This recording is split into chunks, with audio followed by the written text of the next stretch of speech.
Good morning. It's day 200. I just left camp. This little knoll here is, 15 minutes, maybe half mile from where I stayed last night, and I've got about 14 miles today. It's a moderate. I think I've got a couple of summits, but it doesn't look as strenuous as yesterday. And the 14 miles is, that's the full all day. If I get a good groove going, it might be a little shorter. But I can swap some of those miles for tomorrow because I only got like a 7 or 8 mile day into Stratton tomorrow planned.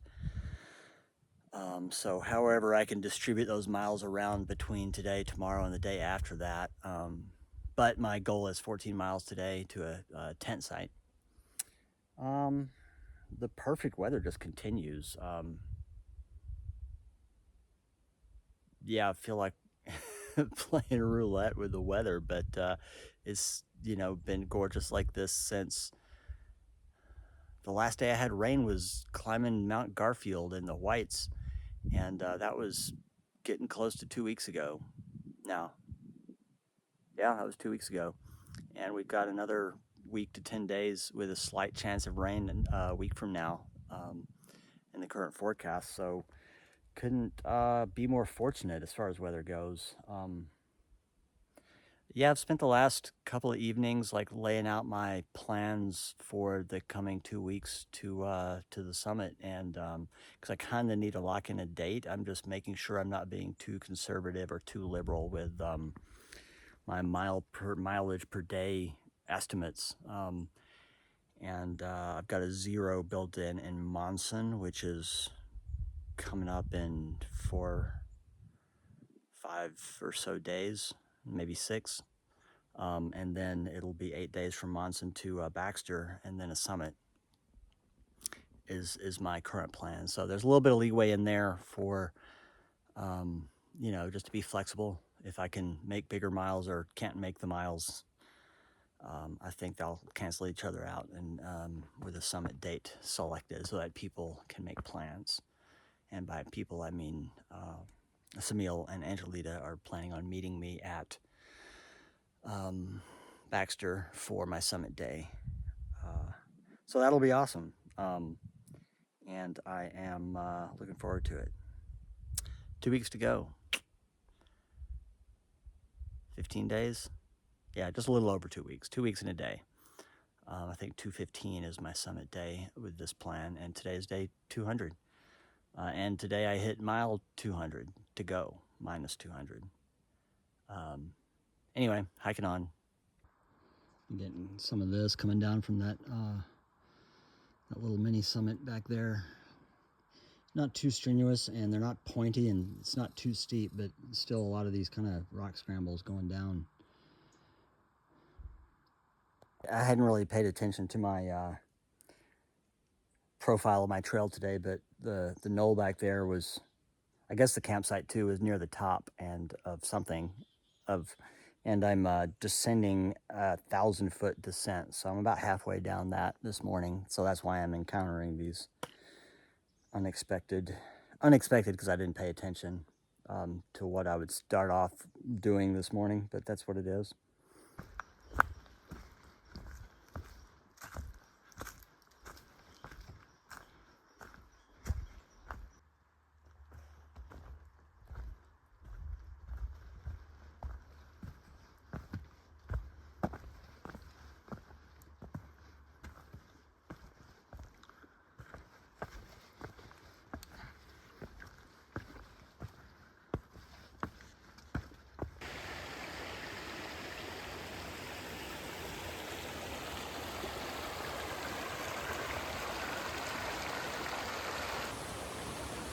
Hello, I'm taking a break here at Orbiton Stream.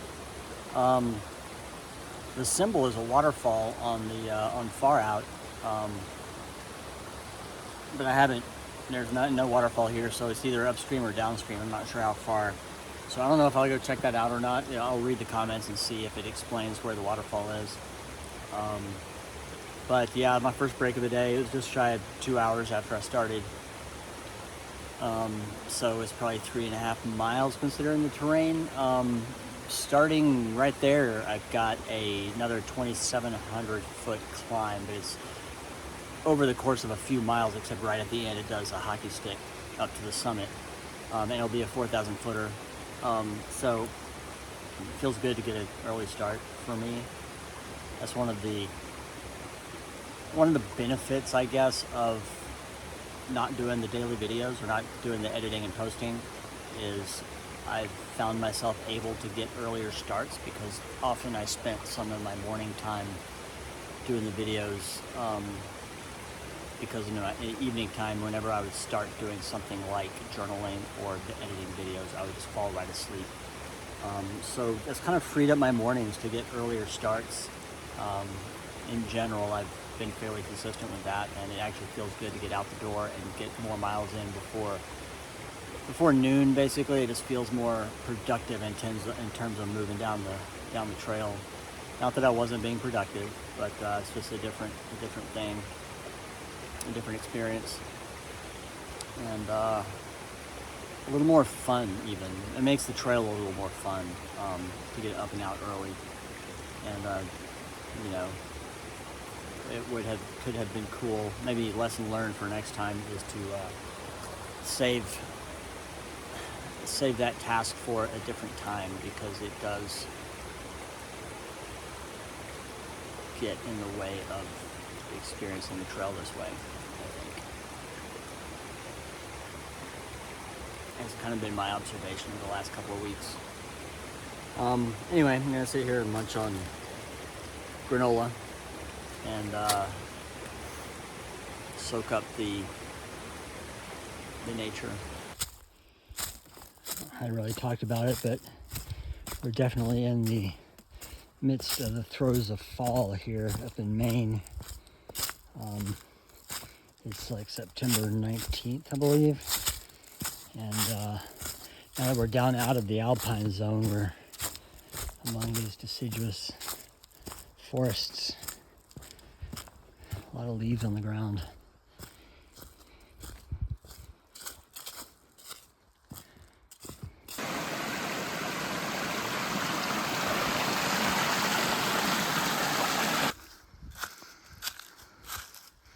This is up at a 20% grade. It's been all right. I'm about halfway up. It's just kind of have to switch into machine mode and just keep grinding. Well, I've reached the summit of Lone Mountain. First big climb of the day complete. Not the highest of the day, though. I've got a 4,000 footer coming up in 3 miles, but at least I don't go down from here. I just kind of go along and then up the next one. So I think that's only a 1,000-foot climb, because we're, well, 720-foot climb, but I'd probably go down a little bit, so it'll probably be closer to a 1,000-foot climb when I get to it in 3 miles.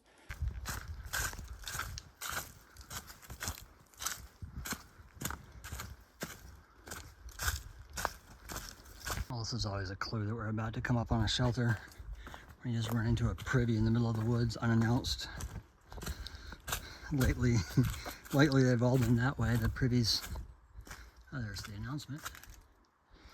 The privy like precedes the shelter by 100 yards or something. All right, here I go.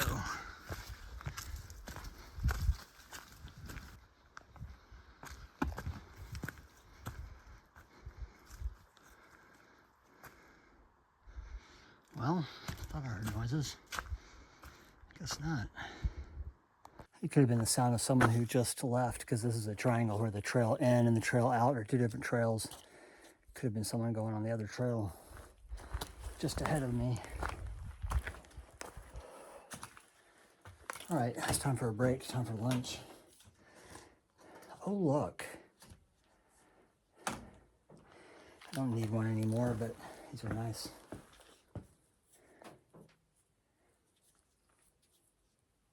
Feels like there's something in it.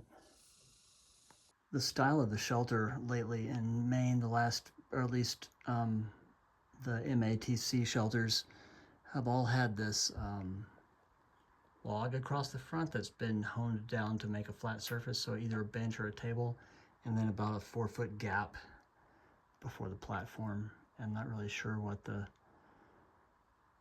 how that's supposed to, you know, what the idea is there.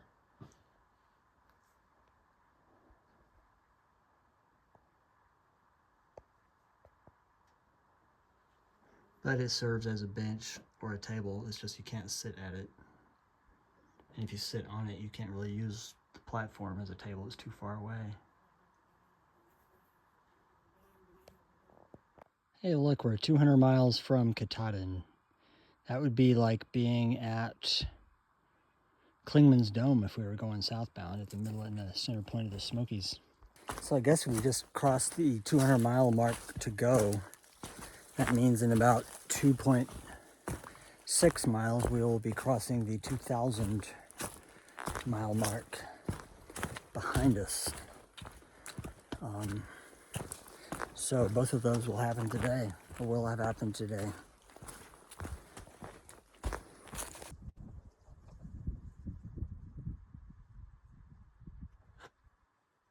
Let's see, we've reached the side trail to the summit of Sugarloaf, which is another ski mountain. Looks like you can get down the other side of it via lift. That would be fun, but it's a half mile and it's a climb and it's a long day for me. I've seen these mountains from on high plenty of times this week, if not from that precise angle. So I'm gonna forego it. It's 0.5.